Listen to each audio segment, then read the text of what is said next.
Hi friends, welcome to the YouTube channel Vasani sir chemistry.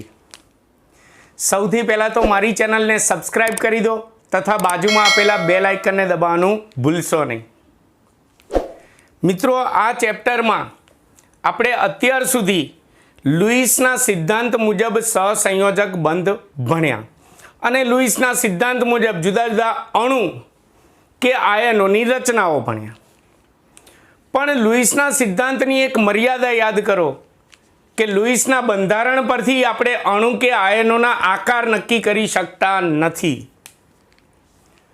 તે આકાર નક્કી કરવા માટે એક નવો સિદ્ધાંત રજૂ થયો, જેને ટૂંકમાં VSEPR સિદ્ધાંત કહેવામાં આવે છે, જેનું પૂરું નામ વેલેન્સ સેલ ઇલેક્ટ્રોન પેર રિપલ્શન।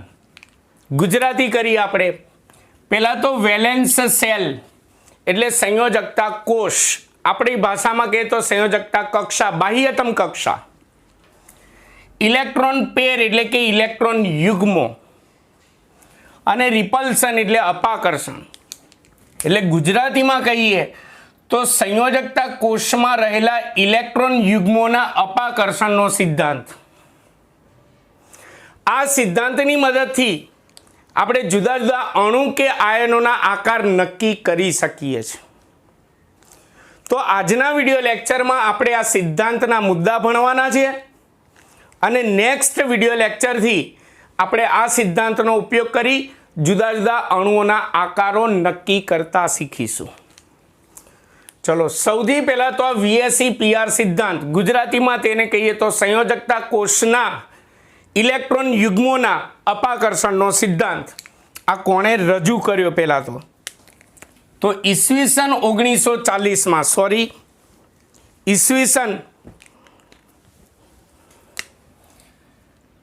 સૌથી પહેલાં તો કોણે રજૂ કર્યો? ઈસવીસન 1940માં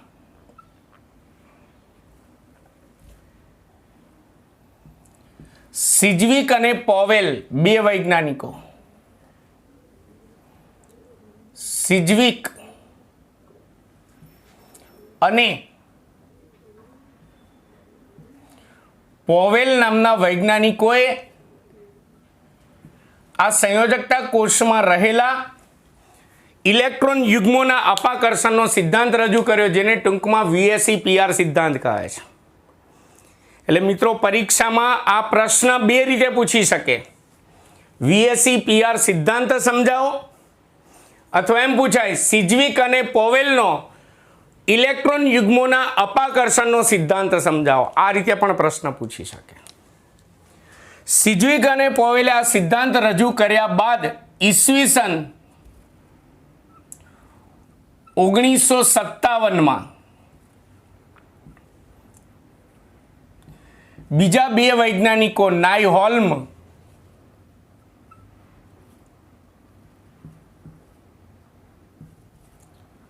અને ગિલેસ્પી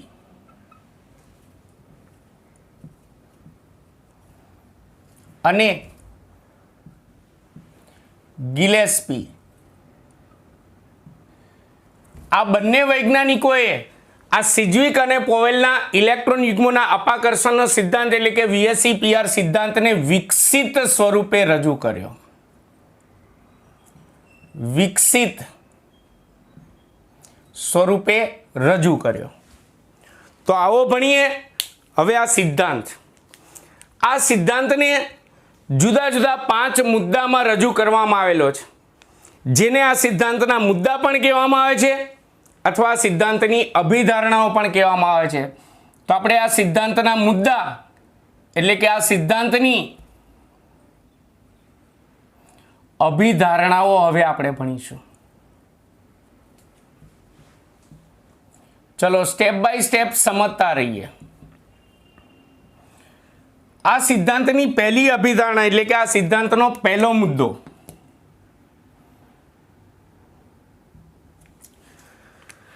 ધારો કે અહીંયા મેં બે અણુઓ દોરેલા છે, એક BeCl2 નો અણુ અને એક H2O નો અણુ। બંને અણુમાં તમે જો આ મધ્યસ્થી પરમાણુની આજુબાજુ એક બંધ, બે બંધ, એ રીતે અહીંયા પણ મધ્યસ્થી પરમાણુની આજુબાજુ એક બંધ અને બે બંધ. આમ છતાં આ અણુ રેખીય છે અને આ અણુ કોણીય છે, આ રેખીય નથી. કેમ તે આપણે નેક્સ્ટ લેક્ચરમાં ભણવાના છે. પણ કહેવાનો મતલબ અહીંયા સમજો કે અહીંયા અણુનો આકાર કેમ અલગ અલગ છે. કારણ કે આમાં મધ્યસ્થી પરમાણુની આજુબાજુ માત્ર એક બંધકારક ઇલેક્ટ્રોન યુગ્મ, બીજો બંધકારક ઇલેક્ટ્રોન યુગ્મ, એટલે મધ્યસ્થી પરમાણુની આજુબાજુ માત્ર બે બંધકારક ઇલેક્ટ્રોન યુગ્મો જ છે. જ્યારે આમાં મધ્યસ્થી પરમાણુની આજુબાજુ બે અબંધકારક ઇલેક્ટ્રોન યુગ્મો પણ છે અને બે બંધકારક ઇલેક્ટ્રોન યુગ્મો પણ છે. એના કારણે આનો અણુ કોણીય છે અને આનો અણુ રેખીય છે. એટલે કહેવાનો મતલબ કે અણુનો આકાર જે છે એ આ મધ્યસ્થી પરમાણુની આજુબાજુ, છેડેના પરમાણુ પર નહીં, મધ્યસ્થી પરમાણુની આજુબાજુ રહેલા બંધકારક અને અબંધકારક ઇલેક્ટ્રોન યુગ્મોની સંખ્યા પર આધાર રાખે છે. અને બીજું, આ ઇલેક્ટ્રોન યુગ્મો એ પરમાણુના સંયોજકતા કોષના ઇલેક્ટ્રોન યુગ્મો હોય. એટલે પહેલી અભિધારણા કે આ સિદ્ધાંત મુજબ કોઈ પણ અણુનો આકાર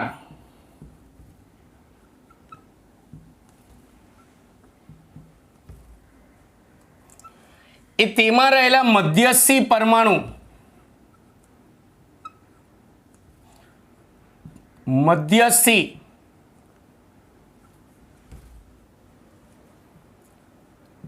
પરમાણુની આજુબાજુ અથવા તો આસપાસ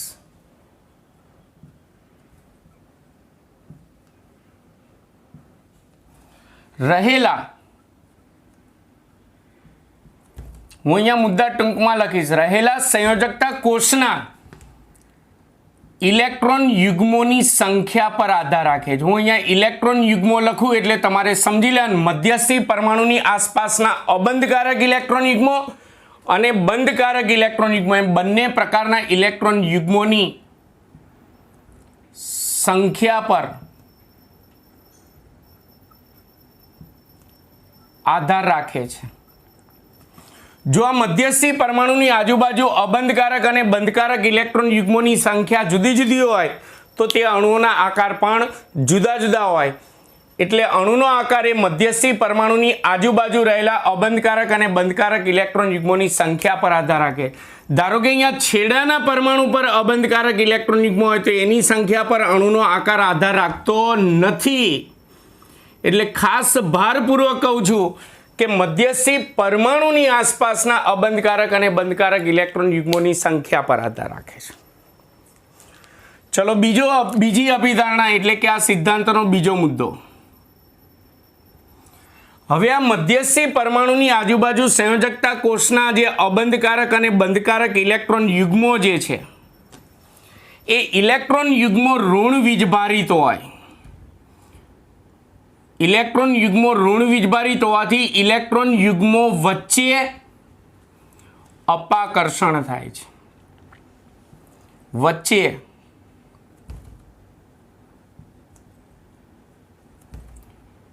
અપાકર્ષણ થાય છે.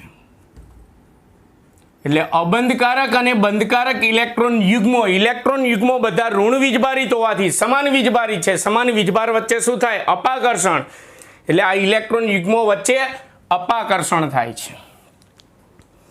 પછી આ સિદ્ધાંતની ત્રીજી અભિધારણા. હવે અપાકર્ષણના લીધે ઇલેક્ટ્રોન યુગ્મો જે છે, ઇલેક્ટ્રોન યુગ્મો અણુની અંદરના અવકાશમાં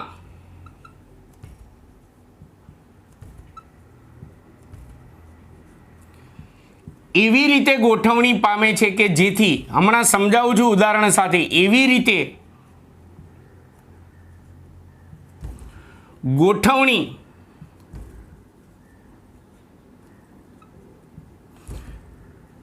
પામે છે કે જેથી તે ઇલેક્ટ્રોન યુગ્મો વચ્ચેનું અપાકર્ષણ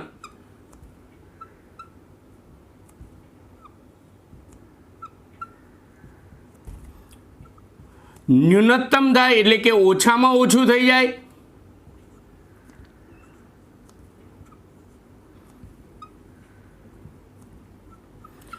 અને આ ઇલેક્ટ્રોન યુગ્મો વચ્ચેનું અંતર મહત્તમ થાય તે રીતે અપાકર્ષણથી એકબીજાથી દૂર અવકાશમાં ગોઠવાય છે.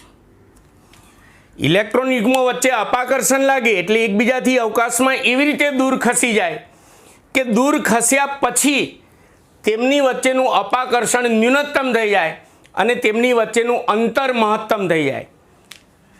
જેમ કે અહીંયા H2O અણુમાં લો, તેમાં પહેલાં તો આ અબંધકારક ઇલેક્ટ્રોન યુગ્મો બે છે એની વચ્ચે અપાકર્ષણ લાગે એટલે અવકાશમાં એક અબંધકારક ઇલેક્ટ્રોન યુગ્મ ઉપરની દિશામાં ખસી જાય અને એક અબંધકારક ઇલેક્ટ્રોન યુગ્મ નીચેની દિશામાં આવે એટલે એકબીજાથી દૂર ગયા ગોઠવાયા એ પછી તેમની વચ્ચેનું અપાકર્ષણ કેવું થઈ જશે? ન્યૂનતમ, અને અંતર કેવું થઈ જશે? મહત્તમ. હવે જેવું એક અબંધકારક ઇલેક્ટ્રોન યુગ્મ નીચે આવે એટલે અહીંયા અબંધકારક અને બંધકારક ઇલેક્ટ્રોન યુગ્મ વચ્ચે અપાકર્ષણ લાગે, જેના કારણે એક આ બંધકારક ઇલેક્ટ્રોન યુગ્મ સહેજ આમ અંદરની દિશામાં ખસી જાય. એટલે ટૂંકમાં અપાકર્ષણથી તેઓ એકબીજાથી એવી રીતે દૂર ગોઠવણી પામે કે દૂર ગોઠવાયા પછી તેમની વચ્ચેનું અંતર મહત્તમ થઈ જાય અને અપાકર્ષણ ન્યૂનતમ થઈ જાય એ રીતે ગોઠવણી પામે. એટલે જ આ H2O અણુનો આકાર કેવો છે? કોણીય, આની જેમ રેખીય નથી. આમાં પણ તમે જુઓ, આ બંધકારક અને આ બંધકારક ઇલેક્ટ્રોન યુગ્મો વચ્ચે ઉપરથી જેટલું અપાકર્ષણ લાગે એટલું જ અપાકર્ષણ આમ નીચેથી લાગે. એટલે બંને બંધકારક ઇલેક્ટ્રોન યુગ્મો જે છે એ આમ પણ ના ગોઠવાય અને આમ નીચે પણ ના ગોઠવાય, આમ સામે ગોઠવાઈ જાય એટલે અણુનો આકાર કેવો બની જાય છે? રેખીય. એટલે અવકાશમાં ગોઠવાયા પછી આ બંને બંધકારક ઇલેક્ટ્રોન યુગ્મો વચ્ચેનું અંતર કેવું થઈ ગયું? મહત્તમ થઈ ગયું અને તેમની વચ્ચેનું અપાકર્ષણ કેવું થઈ ગયું? ન્યૂનતમ થઈ ગયું. એટલે ત્રીજો મુદ્દો ફરીવાર રિપીટ કરું છું, આ અપાકર્ષણના લીધે ઇલેક્ટ્રોન યુગ્મો એ અવકાશમાં એવી રીતે ગોઠવણી પામે છે કે જેથી ગોઠવણી પામ્યા બાદ તેમની વચ્ચેનું અપાકર્ષણ ન્યૂનતમ થાય અને અંતર મહત્તમ થાય. ક્લિયર? આ 3 મુદ્દા થયા. ચલો હવે ચોથો મુદ્દો એટલે કે ચોથી અભિધારણા. આપણે લાસ્ટ લેક્ચરમાં સંસ્પંદન બંધારણમાં ઓઝોનનો અણુ ભણ્યા હતા. ઓઝોનના અણુમાં 2 ઓક્સિજન વચ્ચે ડબલ બોન્ડ હોય અને 2 ઓક્સિજન વચ્ચે સિંગલ બોન્ડ હોય. આ ઓક્સિજન ઉપર એક અબંધકારક ઇલેક્ટ્રોન યુગ્મ છે. તો નેક્સ્ટ લેક્ચરમાં આપણે અણુના આકાર નક્કી કરતા શીખવાડીશ. આપણે ગોખવાના નથી. પણ અહીંયા સમજો કે આ ઓઝોનના અણુમાં આ 2 પરમાણુઓ વચ્ચે બહુબંધ છે. બહુબંધ એટલે કે એક કરતાં વધારે બંધ છે, ડબલ બોન્ડ હોય કે ટ્રિપલ બોન્ડ હોય. તો આનો આકાર નક્કી કરતી વખતે આ મધ્યસ્થી પરમાણુ છે એની આજુબાજુ અબંધકારક ઇલેક્ટ્રોન યુગ્મ 1 થશે. પણ આમ જોવા જાવ તો બંધકારક ઇલેક્ટ્રોન યુગ્મ કેટલા થાય? આમ જોવા જાવ તો આ એક બંધકારક ઇલેક્ટ્રોન યુગ્મ, બીજું બંધકારક ઇલેક્ટ્રોન યુગ્મ, એક બંધમાં એક યુગ્મ હોય અને આ ત્રીજું બંધકારક ઇલેક્ટ્રોન યુગ્મ. એટલે આમ જોવા જાવ તો મધ્યસ્થી પરમાણુની આજુબાજુ અબંધકારક ઇલેક્ટ્રોન યુગ્મ કેટલા થશે? 1 ઓઝોનના અણુમાં. અને મધ્યસ્થી પરમાણુની આજુબાજુ બંધકારક ઇલેક્ટ્રોન યુગ્મ અણુ મુજબ જોઈએ તો 3 થવા જોઈએ. પણ આપણે અણુનો આકાર નેક્સ્ટ લેક્ચરમાં નક્કી કરીશું ત્યારે આ બહુબંધને આપણે એક ઇલેક્ટ્રોન યુગ્મ ગણીશું. એટલે એક બંધકારક ઇલેક્ટ્રોન યુગ્મ આને ગણવાનું ને એક બંધકારક ઇલેક્ટ્રોન યુગ્મ આને ગણવાનું. એટલે બંધકારક ઇલેક્ટ્રોન યુગ્મ આકાર નક્કી કરતી વખતે કેટલા ગણીશું? 2. એટલે આ સિદ્ધાંતમાં એવું કીધું છે કે જો અણુમાં 2 પરમાણુ વચ્ચે બહુબંધ હોય એટલે કે એક કરતાં વધારે સહસંયોજક બંધ હોય તો તેને આખું એકલ ઇલેક્ટ્રોન યુગ્મ ગણવાનું, એક જ બંધકારક ઇલેક્ટ્રોન યુગ્મ ગણવાનું. એટલે ચોથો મુદ્દો, ચોથી અભિધારણા કે જો અણુમાં 2 પરમાણુઓ વચ્ચે બહુબંધ હોય તો આ બહુબંધને એકલ એટલે કે એક જ ઇલેક્ટ્રોન યુગ્મ ગણવામાં આવે છે. ઇલેક્ટ્રોન યુગ્મ ગણવામાં આવે છે એટલે આને માત્ર એક જ બંધકારક ઇલેક્ટ્રોન યુગ્મ ગણી અને પછી અણુનો આકાર આપણે નક્કી કરીશું. ક્લિયર? એટલે ડબલ બોન્ડ કે ટ્રિપલ બોન્ડને આપણે ધ્યાનમાં નહીં લેવાના. ડબલ બોન્ડ કે ટ્રિપલ બોન્ડ હોય ને ત્યાં આપણે એક બંધકારક ઇલેક્ટ્રોન યુગ્મ ગણી લેવાનું અને પછી અણુનો આકાર નક્કી કરવાની. એ તો નેક્સ્ટ ટાઈમ કરીશું. ચલો, પાંચમો મુદ્દો એટલે કે પાંચમી અભિધારણા. આ પણ લાસ્ટ લેક્ચરમાં આપણે ઓઝોનના અણુમાં સંસ્પંદન બંધારણો આપણે ભણ્યા હતા. યાદ કરો, લાસ્ટ લેક્ચર ઓઝોનના અણુમાં સંસ્પંદન બંધારણ ભણ્યા હતા. એમાં બંને સંસ્પંદન બંધારણ મેં આ રીતે દોર્યા હતા. એક સંસ્પંદન બંધારણ મેં આવું દોર્યું હતું. સંસ્પંદન બંધારણોની વચ્ચે રેખાની સંજ્ઞા કરવામાં આવે છે અને બીજું સંસ્પંદન બંધારણ મેં કોઈ આમ રેખીય નહોતું દોર્યું. મેં બીજું સંસ્પંદન બંધારણ, પહેલું સંસ્પંદન બંધારણ આમ કોણીય આકારે દોર્યું હતું, તો બીજું સંસ્પંદન બંધારણ પણ મેં કોણીય આકારે જ દોર્યું હતું. યાદ કરો, ઓઝોનમાં બે સંસ્પંદન બંધારણ મળતા હતા. કેમ? કારણ કે જો કોઈ અણુ એક કરતાં વધારે સંસ્પંદન બંધારણો ધરાવતું હોય, સંસ્પંદન બંધારણો એટલે એક પ્રકારના લુઈસ બંધારણો છે, તે બધા બંધારણો માટે આ સિદ્ધાંત લાગુ પડે. એટલે કહેવાનો મતલબ એ બધા બંધારણોના આકાર કેવા હોય? સરખા જ હોય. એવું ના હોય કે એક સંસ્પંદન બંધારણ કોણીય છે તો બીજું રેખીય છે. એટલે પાંચમી અભિધારણા, પાંચમો મુદ્દો કે જો કોઈ અણુ એક કરતાં વધારે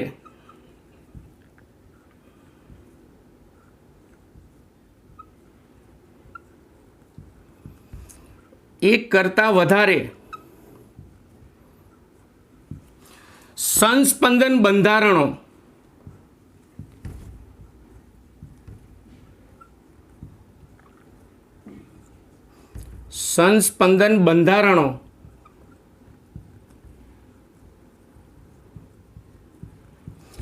ધરાવતો હોય તો તેના દરેક સંસ્પંદન બંધારણ માટે આ સિદ્ધાંત લાગુ પડે છે. મેં અહીંયા મુદ્દા ટૂંકમાં લખ્યા છે.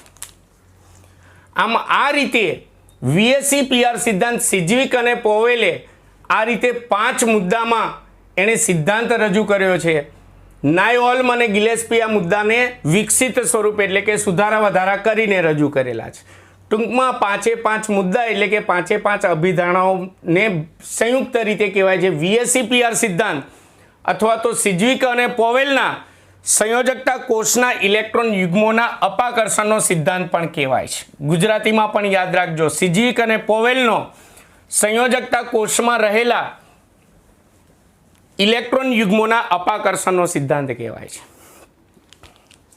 ચલો, હજી આપણો આ પ્રશ્ન શરૂ છે.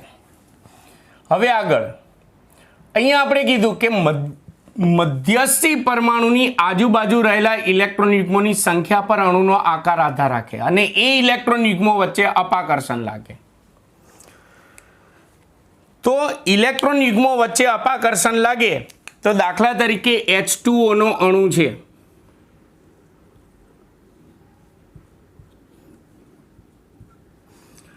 તો એમાં આ મધ્યસ્થી પરમાણુ ઓક્સિજન છે. એની આજુબાજુ અબંધકારક ઇલેક્ટ્રોન યુગ્મો જે છે કેટલા છે? 2. અને આની આજુબાજુ બંધકારક ઇલેક્ટ્રોન યુગ્મ આ 1 અને આ 2. બંધકારક ઇલેક્ટ્રોન યુગ્મો પણ કેટલા છે? 2. તો આ ઇલેક્ટ્રોન યુગ્મો વચ્ચે અપાકર્ષણની માત્રા, બધા ઇલેક્ટ્રોન યુગ્મો વચ્ચે એક સરખું અપાકર્ષણ નથી લાગતું. અમુક ઇલેક્ટ્રોન યુગ્મો વચ્ચેનું અપાકર્ષણ વધારે હોય છે, અમુક ઇલેક્ટ્રોન યુગ્મો વચ્ચે અપાકર્ષણ ઓછું હોય છે. તો કયા ઇલેક્ટ્રોન યુગ્મો વચ્ચે અપાકર્ષણ વધારે હોય, કયા ઇલેક્ટ્રોન યુગ્મો વચ્ચે અપાકર્ષણ ઓછું હોય, તો જુદા જુદા ઇલેક્ટ્રોન યુગ્મો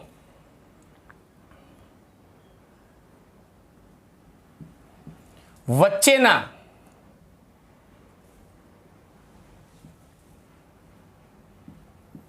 અપાકર્ષણની માત્રા, અપાકર્ષણની માત્રાનો ક્રમ નીચે મુજબ છે. આ ક્રમ ખરેખર નાયહોલ્મ અને ગિલેસ્પીએ આપ્યો હતો. સિજ્વિક અને પોવેલે આ અભિધારણાઓ રજૂ કરી. નાયહોલ્મ અને ગિલેસ્પીએ એમાં સુધારો કરી અપાકર્ષણની માત્રાનો ક્રમ અંદર ઉમેરી દીધો. એટલે મેં અહીંયા કીધું કે નાયહોલ્મ અને ગિલેસ્પી આ સિદ્ધાંતને વિકસિત સ્વરૂપે રજૂ કર્યો. જેમ કે આ 4 ઇલેક્ટ્રોન યુગ્મો છે મધ્યસ્થી પરમાણુની આજુબાજુ, 2 અબંધકારક અને 2 બંધકારક. હું અહીંયા ટૂંકમાં લખીશ. એમાં સૌથી વધુ અપાકર્ષણ આ 2 અબંધકારક ઇલેક્ટ્રોન યુગ્મો વચ્ચે હોય. એટલે અબંધકારક ઇલેક્ટ્રોન યુગ્મ અને અબંધકારક ઇલેક્ટ્રોન યુગ્મ વચ્ચેનું અપાકર્ષણ સૌથી વધારે. હું અહીંયા ટૂંકમાં લખું છું અકા. એટલે કે અબંધકારક ઇલેક્ટ્રોન યુગ્મો વચ્ચેનું અપાકર્ષણ સૌથી વધારે હોય. નેક્સ્ટ લેક્ચરમાં જ્યારે આપણે આ સિદ્ધાંતનો ઉપયોગ કરીને જુદા જુદા અણુઓના આકાર નક્કી કરતા શીખીશું ત્યારે આ ક્રમની ખાસ જરૂર પડશે. ત્યાર પછી એના કરતાં ઓછું અપાકર્ષણ આ અબંધકારક અને બંધકારક ઇલેક્ટ્રોન યુગ્મો વચ્ચે અપાકર્ષણ લાગે, પણ એ આ 2 અબંધકારક ઇલેક્ટ્રોન યુગ્મો વચ્ચેના અપાકર્ષણ કરતાં ઓછું હોય. એટલે એના કરતાં ઓછું અપાકર્ષણ અબંધકારક અને બંધકારક ઇલેક્ટ્રોન યુગ્મો વચ્ચેનું અપાકર્ષણ, અને સૌથી ઓછામાં ઓછું અપાકર્ષણ આ 2 બંધકારક ઇલેક્ટ્રોન યુગ્મો વચ્ચે અહીંયાથી જે અપાકર્ષણ લાગે એ સૌથી ઓછામાં ઓછું અપાકર્ષણ હોય. એટલે બંધકારક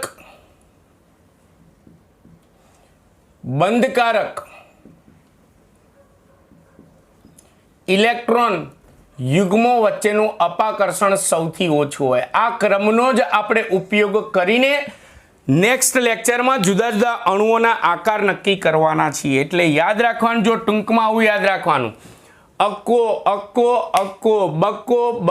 બક્કો. શું યાદ રાખવાનું? બક્કો. એટલે અકા વચ્ચેનું અપાકર્ષણ સૌથી વધારે, અકા વચ્ચેનું અપાકર્ષણ એના કરતાં ઓછું, અને સૌથી ઓછામાં ઓછું અપાકર્ષણ બકા વચ્ચે.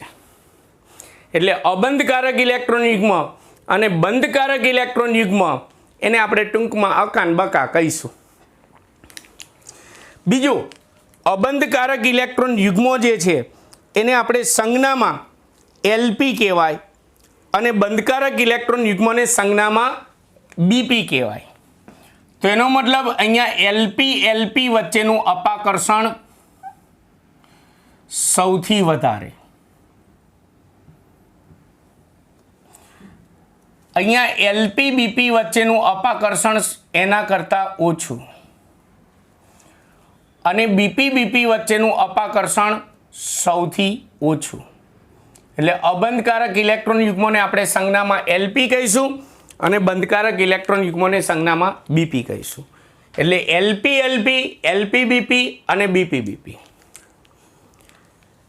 આ સિદ્ધાંત થયો અને જુદા જુદા ઇલેક્ટ્રોન યુગ્મો વચ્ચેના અપાકર્ષણની માત્રાનો ક્રમ થયો.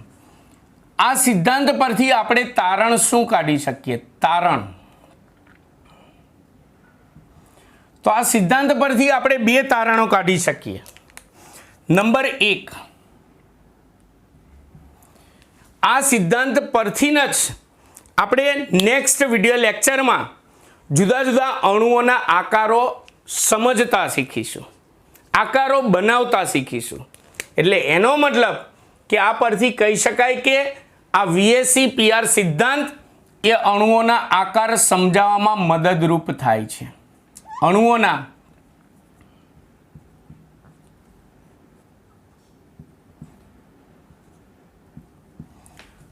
આકારો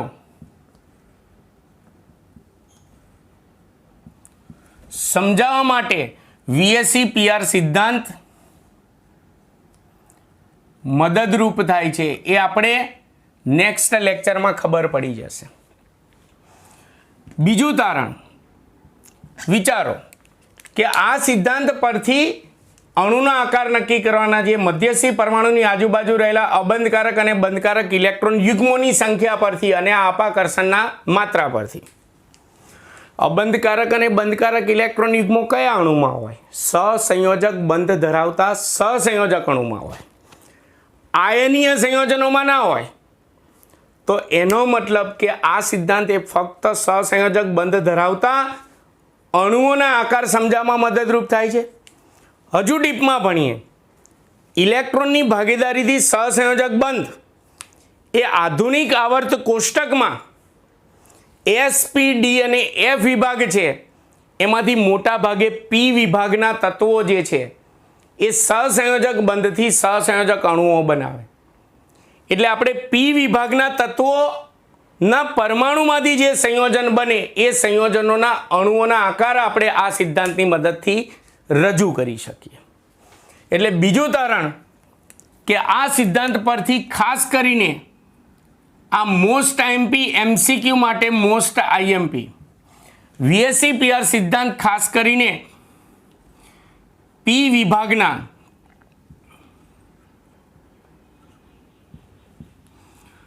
તત્વો ના પરમાણુઓમાંથી બનતા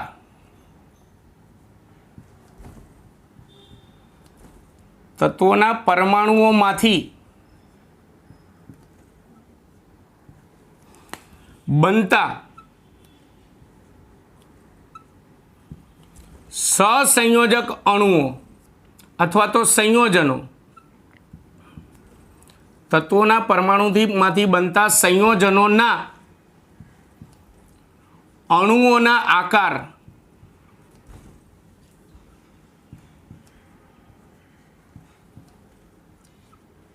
સમજાવી શકાય છે. એટલે આ સિદ્ધાંતની મદદથી ખાસ કરીને P વિભાગના તત્વોના પરમાણુઓમાંથી બનતા સંયોજનોના અણુઓના આકાર સમજાવી શકાય છે.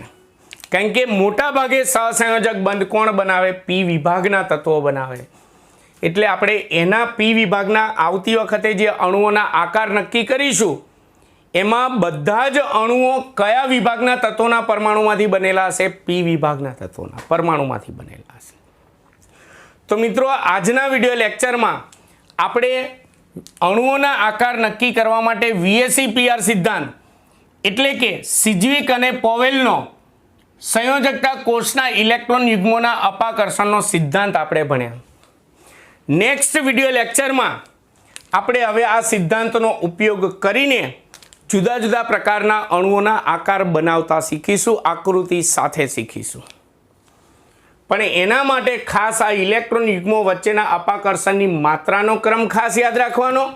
અને આ મુદ્દો ખાસ યાદ રાખજો કે આપણે અણુનો આકાર જે છે એ મધ્યસ્થી પરમાણુની આજુબાજુ રહેલા અબંધકારક અને બંધકારક ઇલેક્ટ્રોન યુગ્મોની સંખ્યા પર આધાર રાખે. છેડાના પરમાણુ પર અબંધકારક ઇલેક્ટ્રોન યુગ્મ હોય તો અણુના આકાર પર તેની કોઈ અસર ના થાય. એટલે આપણે આકાર નક્કી કરતી વખતે માત્ર ને માત્ર મધ્યસ્થી પરમાણુની આજુબાજુ જે અબંધકારક અને બંધકારક ઇલેક્ટ્રોન યુગ્મો હોય એની સંખ્યાને જ ગણતરીમાં લઈશું અને આ ક્રમ યાદ રહેવો જોઈએ. તો આપણે નેક્સ્ટ વિડિયો લેક્ચરમાં અણુઓના આકાર ભણીશું. તો મિત્રો, તમને મારો આજનો વિડિયો લેક્ચર ખરેખર કેવો લાગ્યો તેના વિશે તમે જરૂરથી કમેન્ટ કરો. મારા વિડીયોને લાઈક અને શેર કરવાનું ભૂલતા નહીં. નમસ્કાર.